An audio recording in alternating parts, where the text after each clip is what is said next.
Hi everyone, welcome to our popular series of idioms that regularly feature in entrance exams. In this video lesson, we are going to discuss the 10 idioms that you can see on your screen. So let us begin with the first idiom. To drag one's feet. Well, literally this term means to walk slowly and wearily or with a lot of difficulty. When one is dragging one's feet, that person is being deliberately slow or reluctant to act in a particular situation. For instance, this incident of lynching calls for immediate intervention, but the authorities seem to be dragging their feet. Fair and square. You would be surprised to know that this square has nothing to do with geometry. In the 16th century, square meant fair and honest. So, fair and square is tautological, or we can say repetitive. The phrase probably owes its long life to the fact that both words rhyme together. So, the phrase fair and square means honest and straightforward, and it is especially used in the context of business dealings or games. For instance, we won the cricket match fair and square. Feet of clay. Well, we stand on our feet. So if the feet were made of clay, the base on which we stand would be very weak. So feet of clay refers to a fundamental flaw or weakness in a person otherwise revered. If you say that someone you admire has feet of clay, you mean that they have hidden faults.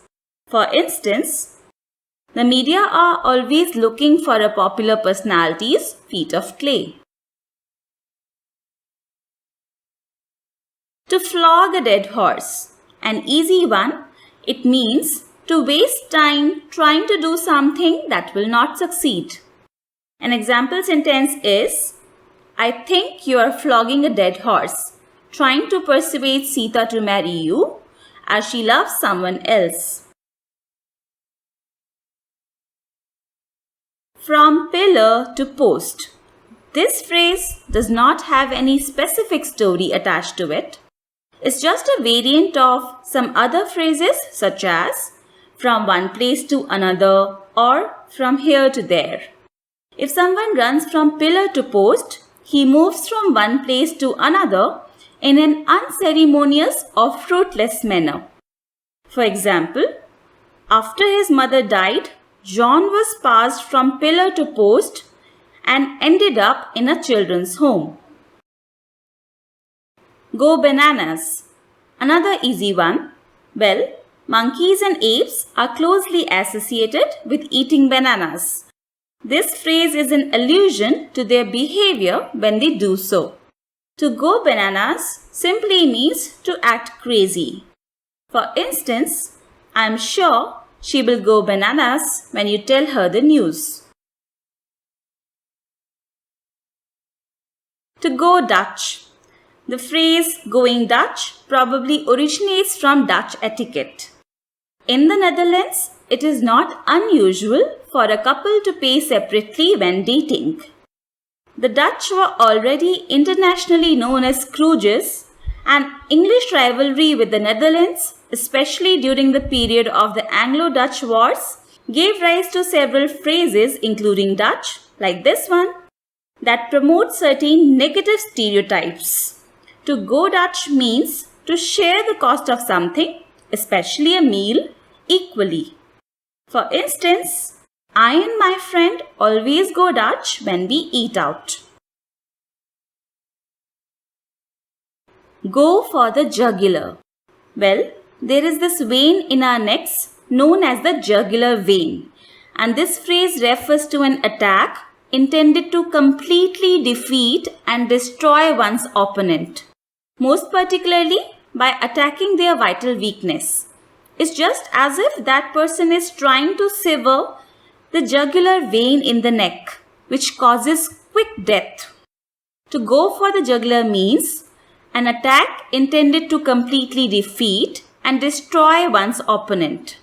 For example, the winning team decided to go for the jugular in the last quarter of the match. Keep a level head.